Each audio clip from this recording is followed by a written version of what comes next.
এটা আজকে বেশ কয়েক বছর ধরে হচ্ছে।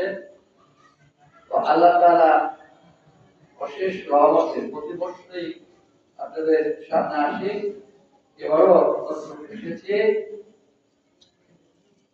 আমি একটা কথা বিশ্বাস করি যে আল্লাহ তাআলা মানুষকে নিজের হাতে সম্মান, এটা বাস্তব। আমরা দেখেছি ইতিপূর্বে এই দেশে মানুষ কত কষ্ট করেছে, নিরাপদে আমরা নামাজ পড়তে পারিনি, নিরাপদে আমরা রাস্তায় চলতে পারিনি। সেই আইনাদের বাইরে থেকে আজকে আমরা মুক্ত। আজকে আমাদের কথা বলতে সমস্যা হয় না, চলতে সমস্যা হয় না। আপনারা জানেন, অনেকেই জানেন, অনেকে জানেন না, 2018 সালে সে আইনাদের বাহিনী কিভাবে আমাকে নির্যাতন করেছিল। আমি পবিত্র মসজিদে সেজদা দিতে পারতাম না। আল্লাহর অশেষ রহমতে ডক্টর আব্দুল মহিন খান স্যারের উসিলায় উনি দেশে বিদেশে আমাকে চিকিৎসা করে আজকে আল্লাহর রহমতে আপনাদের সামনে দাঁড়িয়ে কথা বলতে পারি। তো আমি বক্তব্য দীর্ঘ করবো না, দু একটি কথা বলবো। সে হলো, ইমাম সাহেব কিন্তু আমাকে যা বলেছেন আবার আমার কথা উত্তর দিয়ে দিয়েছেন। কারণ আপনারা জানেন, সমাজ সেবা আমার পিতা দিয়েছিল। দীর্ঘদিন আপনাদের বোর্ডে নির্বাচিত ইউনিয়ন কাউন্সিলের সদস্য ছিলেন।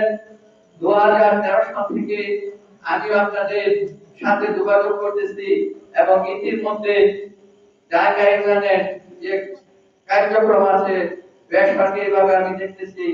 আমি এতটাই চেষ্টা করতেছি যে আমার পিতা যেমন আপনাদের সেবা দিয়েছিল তেমনি ভাবে আমি সেবা দেওয়ার চেষ্টা করেছি। বাকিটা সামনে আল্লাহর অশেষ রহমতে আপনারা উন্মুক্ত ভাবে ডক্টর আব্দুল মহিন খান স্যারকে তাদের শিশু থেকে ভোট দিয়ে সে পবিত্র সংসদে পাঠাবেন। আমরা পাঠাবো, পুনরায় উনি আবার এই দেশের সেবা এবং যত কার্যক্রম আছে সব উনি চালু করেছেন। এবং আপনারা জানেন, আমি ইতিপূর্বে বলেছিলাম 30 তারিখে যে স্যার আমাদের ডাঙ্গা নয়, প্রথমে সমগ্র পলাশীর যত রাস্তা আছে সব রাস্তা করার পদক্ষেপ নিয়েছেন। বিশেষ করে ডাঙ্গা আমাদের গ্রামে, এই আমাদের কাজের গ্রামের রাস্তা সবচেয়ে খারাপ, এটা উনি ভালো করে খেয়াল করেছেন। প্রতিটা রাস্তা আমরা দিয়েছি, খুব শীঘ্রই রাস্তার কাজ শুরু হবে। এবং মসজিদ মাদ্রাসা তথাপি আপনার যত কাজ আছে আমরা ইনশাআল্লাহ সম্পূর্ণ করব। এবং এই মসজিদে আপনারা যে মসজিদ করেছেন, এই মসজিদ কমিটিকে ধন্যবাদ দিচ্ছি। এই কারণে যে বিশাল মসজিদ কিলপাড়ার পরে মনে হয় এই মসজিদের স্থান। তো আমরা অবশ্যই মসজিদ প্রতি খেয়াল আছে, খেয়াল রাখবো, সকলেই রাখবেন।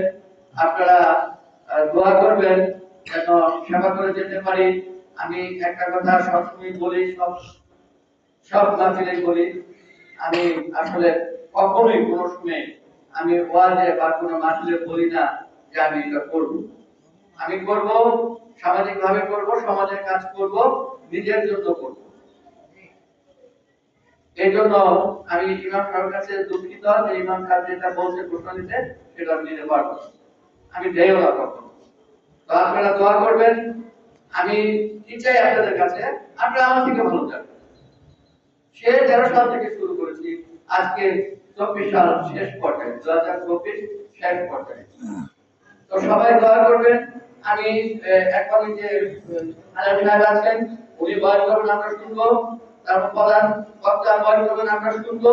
এখান থেকে শিখবো, শিখে আমরা কার্যক্রমের পাশে সবসময় এক ছিলাম, এখনো এক থাকবো। আমরা কখনো এদিক সেদিক করবো না। সবাইকে ধন্যবাদ। আসসালামু আলাইকুম ওয়া রাহমাতুল্লাহ।